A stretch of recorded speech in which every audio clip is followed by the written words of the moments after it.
Você aí ouve e não entende? Anda sofrendo com isso constantemente? Hoje eu vou te explicar a principal causa desse sinal, desse sintoma, certo? Meu nome é Amanda, eu sou médica otorrinolaringologista e aqui no meu canal eu falo sobre ouvido, nariz, garganta e dicas para melhorar a sua saúde. Eu já vou pedir agora para você me seguir, curtir esse vídeo, porque ajuda para que isso chegue para mais pessoas. Então vamos para o nosso vídeo. Bom, é muito comum essa queixa no consultório. Olha, eu acredito que seja aí uma das 3 queixas mais comuns do consultório de otorrinolaringologia. Ouvir é uma coisa, agora entender é outra. Então você percebe que com o tempo você está até ouvindo as pessoas, mas está com dificuldade de entender o que as pessoas falam? Eu gosto de usar alguns exemplos. Por exemplo, uma pessoa que está na sua casa começa a falar em outro cômodo e você sabe que aquela pessoa falou, mas não entendeu nada. Ou você começa a ter até às vezes atrito com as pessoas porque uma pessoa fala e você fala, quê? Não entendi. E isso torna-se repetitivo.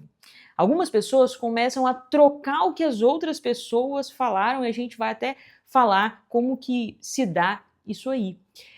Ou até mesmo você começa a colocar a culpa no outro. Como assim, doutora Amanda? Por exemplo, você tá lá, alguém tá conversando com você e você fala assim: fala pra fora, menino, tá falando muito pra dentro. Eu não tô entendendo o que você tá falando, mas a culpa é sua. E é por isso que eu tô aqui hoje, para te explicar isso. Será mesmo que a culpa é da outra pessoa? Ou isso que tá acontecendo constantemente com você é um problema que tem solução? Já adianto que sim, isso tem como resolver.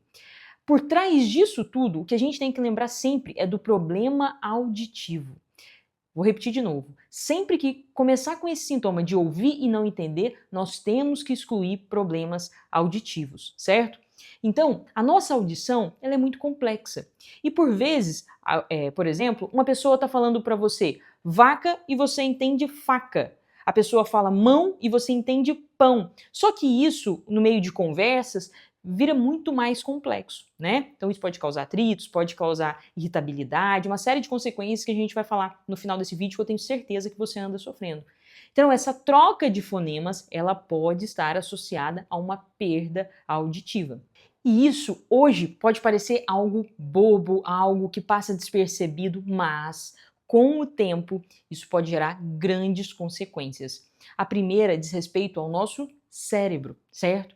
Então, quando você ouve e não entende e isso vira muito frequente, o seu cérebro ele vai causando como se fosse uma atrofia cortical. Então essa inativação de áreas do cérebro pode ser um fator de risco, por exemplo, para várias demências. Então, há vários estudos que já demonstram que pessoas que têm perda auditiva e que não reabilitam a audição têm um maior risco de demência e outros distúrbios neurológicos. Uma outra coisa que acontece muito são os distúrbios de humor. Irritabilidade, ansiedade, a pessoa começa a ficar nervosa. Por quê?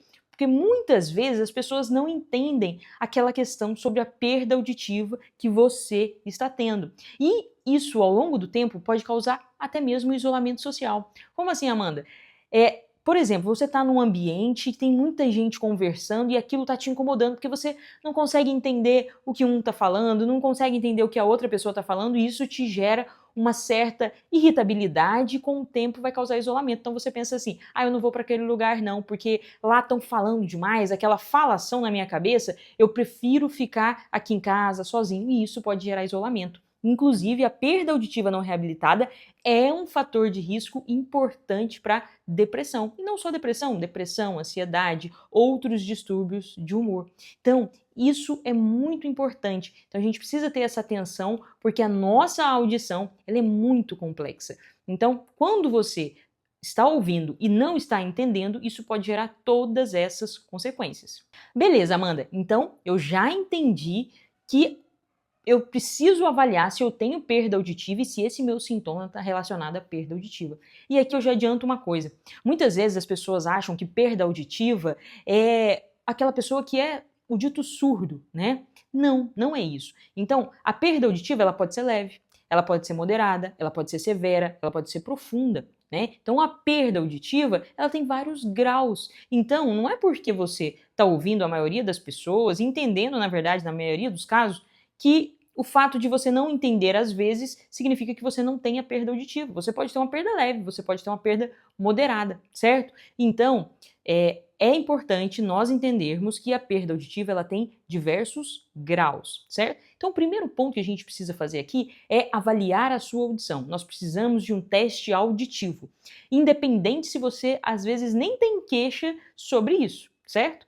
Então, o principal exame é o exame de audiometria. A audiometria nós chamamos ela de tonal e vocal, certo? Então, é aquele exame que você fica numa cabine e aí você vai ser, a sua audição ali vai ser avaliada de ambos ouvidos, certo? E isso também vai dar para mim uma outra coisa muito importante, que é o índice de reconhecimento de fala, para a gente ver justamente essa questão de ouvir e não entender. A gente vai ver nesse exame se você realmente está trocando essas palavras, e isso me dá um diagnóstico fidedigno em relação à sua perda auditiva. Então, a primeira coisa é você procurar um otorrino e, sem dúvida nenhuma, o principal exame que o otorrino vai solicitar, depois do exame físico, ver se está tudo bem com o seu ouvido, né? Se não tem excesso de cera, nada disso, é pedir um exame de audiometria. Ou seja, foi no otorrino, viu que no conduto auditivo externo, aqui no ouvido, não tem excesso de cera, nada disso. Se tiver, vai fazer a limpeza, obviamente, mas também iremos solicitar um exame de audiometria. E a partir disso, a gente vai começar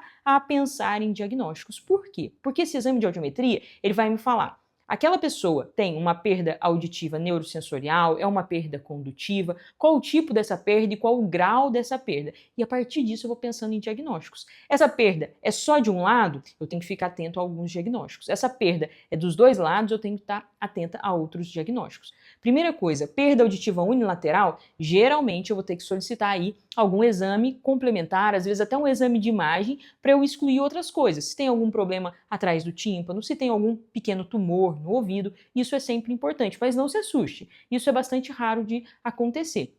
O mais comum nesses casos é ter uma perda bilateral. E aí eu tenho que pensar no tipo de paciente que vai ter essa perda bilateral. Então, por exemplo, você faz um exame e está com perda auditiva dos dois lados. Eu preciso entender se isso é uma doença como a otosclerose, eu preciso entender se é uma perda auditiva da idade, muito comum, inclusive, esse sintoma de ouvir e não entender, ou se é uma perda auditiva que tem característica ali hereditária, sua mãe tem perda auditiva, teu pai tem perda auditiva. Então, esse exame ele vai conseguir nos auxiliar nisso daí. Muito comum nesses casos é a presbiacusia. O que é isso? A perda auditiva pela idade. Então, à medida que o tempo vai passando na nossa vida, as células do ouvido elas também vão envelhecendo. E isso vai gerar uma perda auditiva, muitas vezes neurosensorial. Existem também aqueles pacientes que trabalharam a vida inteira com muito ruído, né? E isso também vai destruindo algumas células do ouvido e também causa perda auditiva, certo? Então, quando eu tenho um grau de perda auditiva, eu preciso tratar. E aí vai depender. Tem casos que é cirurgia e outros casos o acompanhamento é clínico, muitas vezes com o uso do aparelho de audição.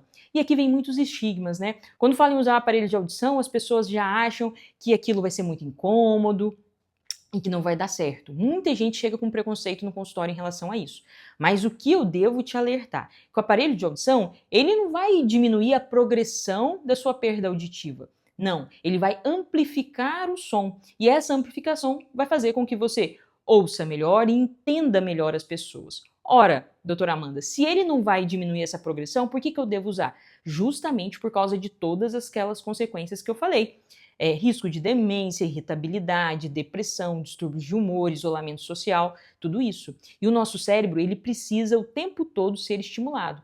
Se você tem uma perda auditiva e você não reabilita, frequentemente aquelas áreas elas estão sendo inativadas, elas não estão sendo ativadas. E aí pode causar até uma atrofia cortical. Quanto mais tempo você demora para usar o aparelho de audição, tem mais chance de ter dificuldade de adaptar com o aparelho de audição.